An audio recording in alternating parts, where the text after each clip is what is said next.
이제 본격적으로 수익성 계산하는데, 이건 제가 계산한 건데요. 저는 어차피 지금 합의한다면 0.4가 아니고 0.1로 바꾸는 걸로 합의서를 쓰도록 해서 0.1로 바꿨습니다. 자, 상가를 아까 428평을 중에서 228평만 상가를 짓고 200평을 아파트 짓는 걸로 계산했습니다. 그래도 상가 면적이 710평은 나옵니다. 지금이 약 900평 정도라는데요. 900평 다 지을 필요 없습니다. 그 다음에 사업비는 공사비 평당 600, 그 다음에 전체 사업비로는 750. 일반 분양가는 예를 들어서 상가를 재척했을 때는 이번에 그 미래세안에서 계산한 거 보면 상가를 재척하고 지금 거지 같은 설계도면 가지고 분양을 하는데 이게 분양가가 100만 원이 더 높게 작성을 했어요. 상가를 포함할 때보다 100만 원 높게 했습니다. 근데 그건 반대로 돼야 돼요. 상가가 저 흉물을 남겨놓고 지금 나오려고 하는데 이게 분양가가 더 받는다? 말이 안 돼요. 그래서 상가 재책했을 때 역으로 3,900, 상가를 포함 4,000 이상, 100만 원 이상 받습니다. 조합원 분양가는 그냥 3,900에 똑같이 90%, 3,510만 원 계산했습니다. 그 다음에 종전 평가 금액은 보통 여러분 미래세안도 그렇지만 이 국민의 시세표로 기준합니다. 나중에는 감정 평가를 제대로 해서 하는 거고요. 상가를 포함할 때 장점이 뭐냐면, 자, 여러분이 상가한테 176.8평, 6평, 7평을 땅을 팔았죠. 그것도 평당 4천만 원은 지금 시세는 8천만 원의 절반 가격에 판 겁니다. 근데 다시 여러분들 돈은 그게 절반을 받습니다. 비용으로 다 떼고 나면. 자, 그런데 상가가 포함하면 판결하고 상관없어요. 판결을 안 하면 말하는 의미 없어요. 그냥 안 팔면 돼요. 그럼 176.8평을 아파트를 지을 수 있는 거죠. 그죠? 아파트를 지은데 이게 300%니까 530평을 분양 면적이 추가로 생깁니다. 분양면이 추가로 생기면 한 평당 최소 4,200만 원에 분양하고 비용은 아까 750인데 분양 34평 분양평수로 하면 한 1,200~300만 원 정도 됩니다. 그것 빼면 한 평당 순수 이익 3천만 원 정도 생겨요. 그러면 3천만 원에 500평이면 이것도 160억 이렇게 이익입니다. 이 자체로. 176점 몇 평을 여러분들은 땅을 팔 때 37억 정도 받고 팔아넘기지만 이거를 팔지 않고 상가로 같이 해서 아파트를 지으면 그냥 순수 순이익이 160억, 170억이 나온다는 겁니다. 이걸 왜 팔아야 돼요? 상가 토지 일부 용도 변경에서 아까 200평을 아파트로 지으면 200평 곱하기 300% 600평이 600평에 여러분들한테 30% 준다고 생각해 180평을 여러분한테 주는 겁니다. 순수하게. 그럼 여기서도 180평이 아까 3천만 원이면 그냥 38, 24, 54억 꽁돈 여러분 생긴 거예요. 상가 포함하면서. 그 다음에 토지 기부채납 상가 분담률 기부채납 3%만큼 이게 37.39평이에요. 근데 여기는 300% 아파트 분양 면적이 300%면 112평이 또 여러분 분양 면적이 공짜로 생겼어요. 이것도 30m. 상가조합원 아파트 분양에 따른 분양 수입 아까 얘기했잖아요. 여러분들 한 평당 한 200만 원만 일반 분양보다 200만 원만 더 받으면 이것도 한 21억.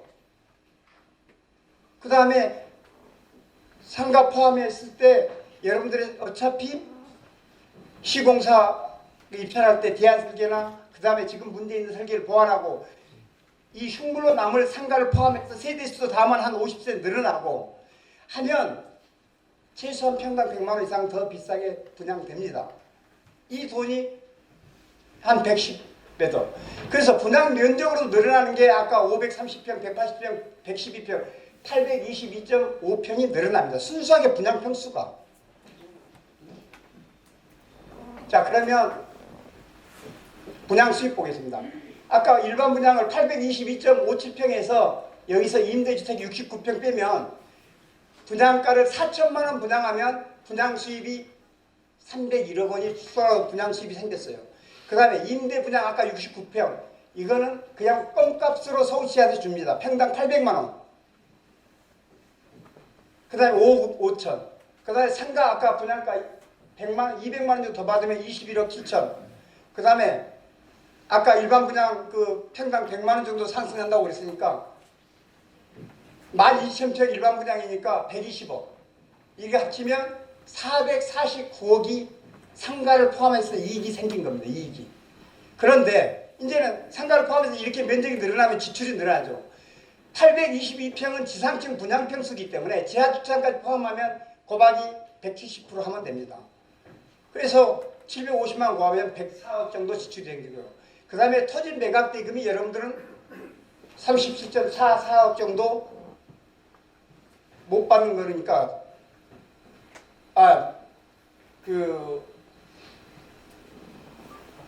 상가 포함할 때 이건 지출로 우리가 그 돈을 줘야 되니까 이거 37억을 지출로 계산했어요. 그래서 490 얼마에서 이거 전체 141억을 빼면 307억이 이익입니다. 그냥 이거는 대충 계략적으로 계산한 거예요. 그러면 671억 안 하면 여러분들은 4,581만 원 이익입니다. 상가를 포함하면 그냥 대충 통 계산했을 때. 근데 제대로 이제 계산해 보겠습니다. 제대로. 분당면 상가 재측했을 때입니다. 상가 재측 연면적이 이렇게 됩니다. 분양 면적이 지상층이 37,000이고요. 이래서 조합원하고 일반 분양이 34,000 얼마, 임대가 이렇게 되고요. 사업비는 아까 63,000 여기서 곱하기 750만 원 이렇게 4,755. 분양 수입은 아까 임대 수입은 800만 원, 그래서 252억. 조합원 분양 수입은 요 뒤에 계산이 나오는데 1조 2,300. 아까 토지 매각 대금 37억 4,400만 원 받으면 이게 전체 수입입니다. 아까 여기서 여러분 토지할 때 분할 등기비가 28억 나오고요. 그 다음에 소송비 적게 잡아서 7억 받습니다. 7억. 그래서 35억 정도가 이런 비용으로 나가요. 여기는 양도세는 아예 계산도 안 했어요. 그래서 72억 8천에서 35억 3,600 빼면 37억 4,400인 거고요. 자, 토지 해수 금액을 잠깐 보면 2027년이나 분양된다. 분할을 할 수가 있다고 그랬어요. 2027년에나. 그러면 원래 분할 등기 비용은요. 2027년 공시지가 곱하기 1000분의 3입니다. 이게 그 등록세입니다. 등록세. 1000분의 3 세금에 다시 20%는 교육세 냅니다.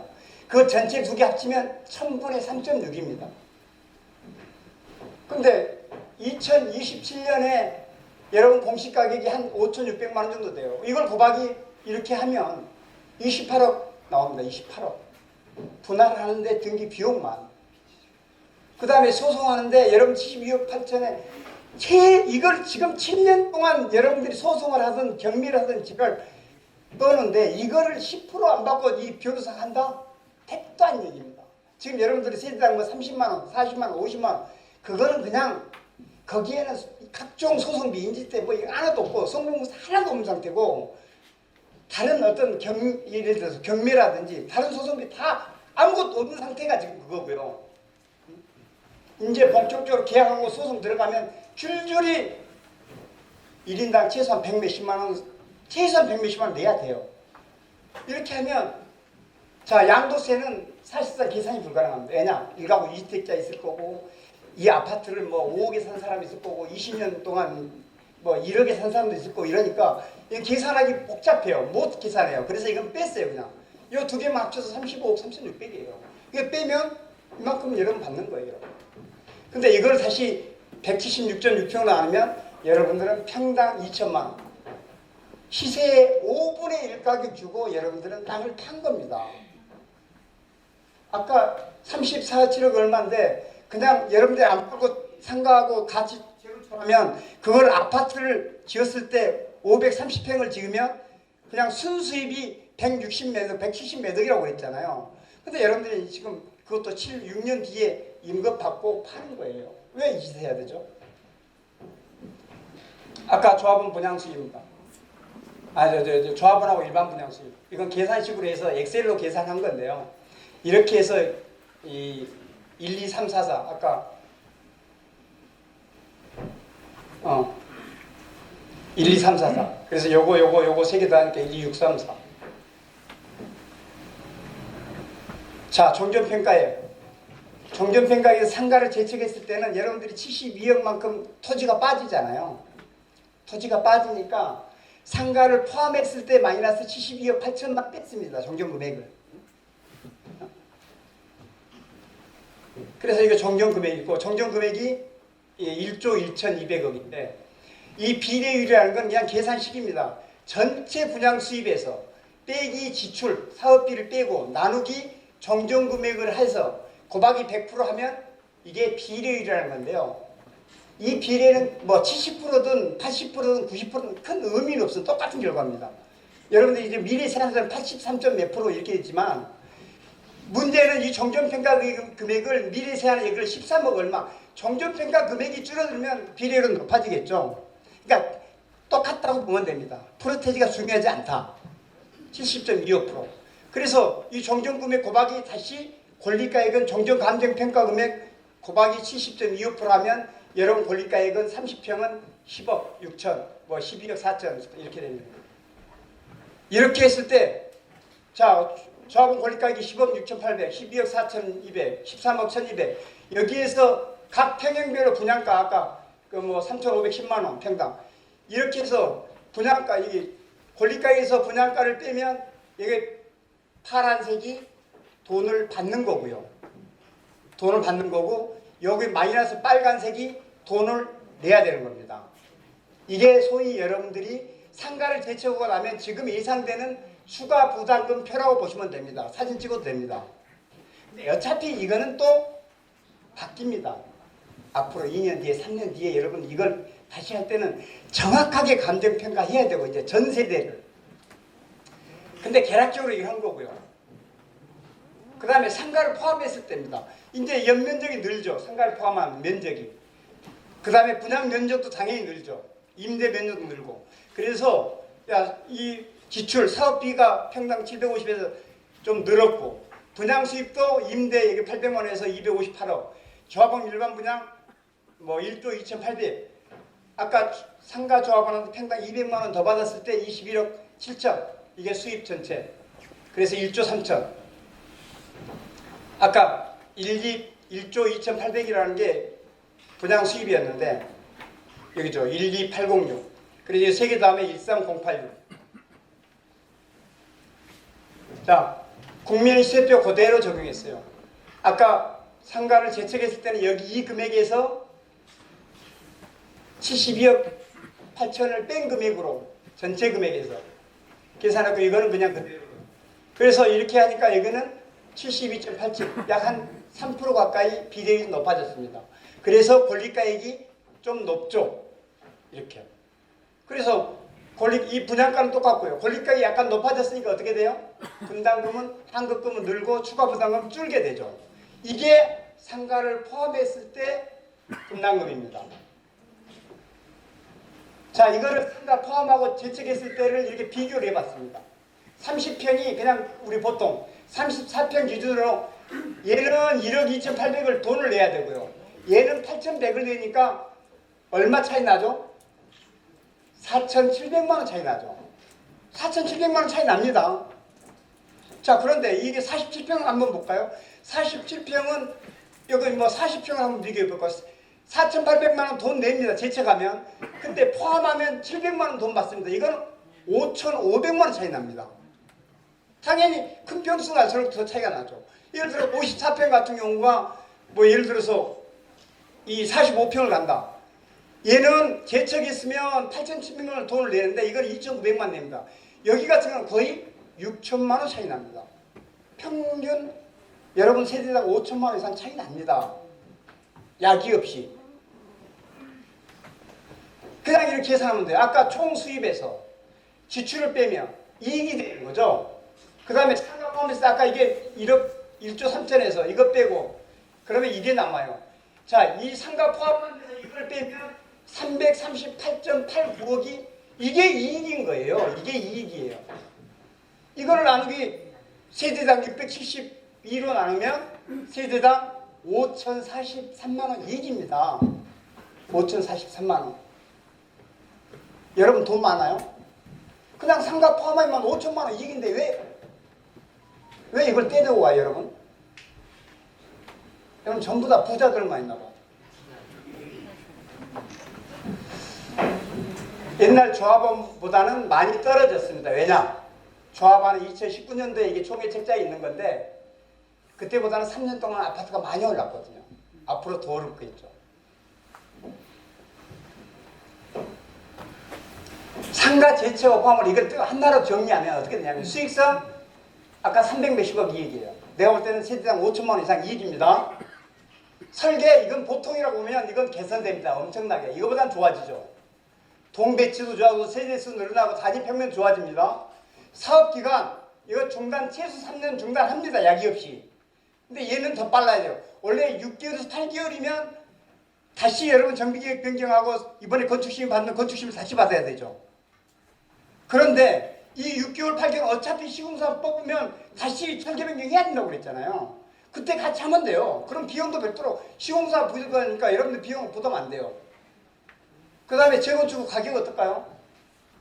가격은 세대수 더 크죠. 내가 볼 때 수영장 둘 수 있어요. 그 다음에 흉물로 영원히 남을 상가, 저 재건축도 안 되는 거. 흉물 없어졌죠. 그 다음에 지금 아파트 이 단위 세대 평면도나 동배치도가 달라 개선됐죠.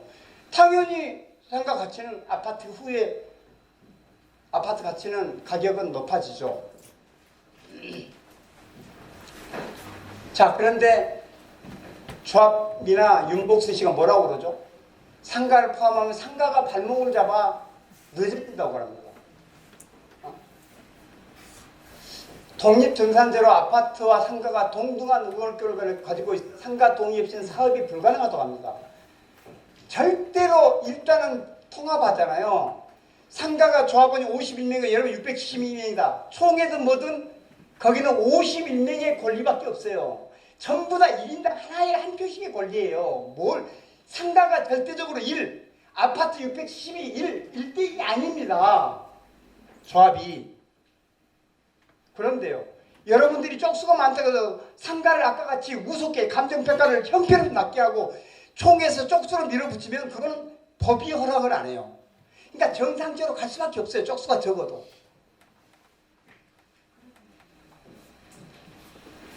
그런데 윤복순 씨가 나한테 뭐라고 그러냐면 개포 주공 1단지 상가 때문에 900억 뺏겼대. 아파트가. 그거 맞아요. 맞는데요. 상가가 떼써서 뺏어간 게 아니에요. 상가가.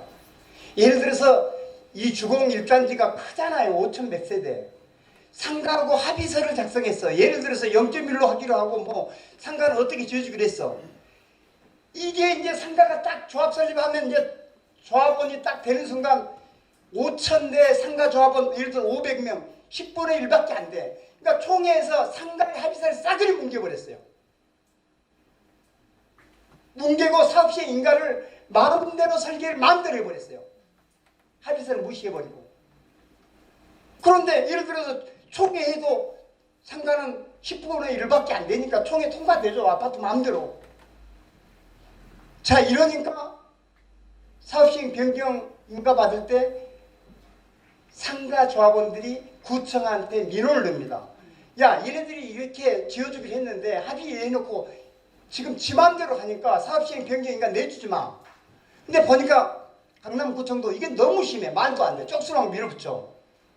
그래서 사업시행 변경인가를 안 내줘 버리는 거야. 안 내줘. 그런데 무슨 문제가 있냐. 2017년에 사업시행 인가를 받아서 빨리 시공사 선정하고 관리처분 인가를 신청해야 초과이익 한수를 피하는데 이게 사업시행 인가를 안 내주니까 미치는 거죠. 조합은. 그러니까 완전히 코 끼어가지고 상가가 원하는 대로 한 900억 파가 있었어요. 이거는 여러분하고 케이스가 달라요. 그거는 진짜 아파트가 자촉을 한 거예요. 그거. 그러니까 쪽수로 함부로 밀어붙이면 안 돼요. 근데 여러분들은 그럴 일이 없어. 이 합의서는. 그러니까 대한민국에서 진짜 멍청한 사람이 뭐냐면 야 저기 뭐야 대치동 가보니까 똑같은 14층이고 우리도 14층인데 거기는 32평이 34평 가는데 공짜로 가는데 왜 우리는 2억 내라고 그래? 이렇게 비교하는 사람. 정말 무식한 게. 절대로 그렇게 단순 비교할 수가 없어요. 조건이 다 달라요. 그러니까 여기 하나가 그러니까 우리도 그럴 거다? 택도 아닌 얘기예요. 진짜 무식한 소리예요. 국내 재건축 자 보세요. 관리처분 할 때 상가가 억지를 부리면 아작나버리고 중단된다. 상가가 발목 잡혀가 상가한테 발목 잡혀 못 간다고 그러죠. 상식적으로 생각해보세요. 대한민국에서 상가를 재척하고 가는 데가 1000군데라면 1%도 안 됩니다. 1000개를 재건축했다면 10개 정도가 상가를 떼고 갑니다. 상가를 떼고 가는데 그것도 여러분처럼 시작할 때부터 떼고 가는 거예요. 중간에 가다가 떼고 가는 케이스는 없습니다. 말도 안 돼요. 정말 말도 안 돼요. 처음부터 그냥 서로 분리되는 거지. 가다가 발목 잡아서 소송해가지고 떨어지고 이런 케이스는 단 한 건도 없어요.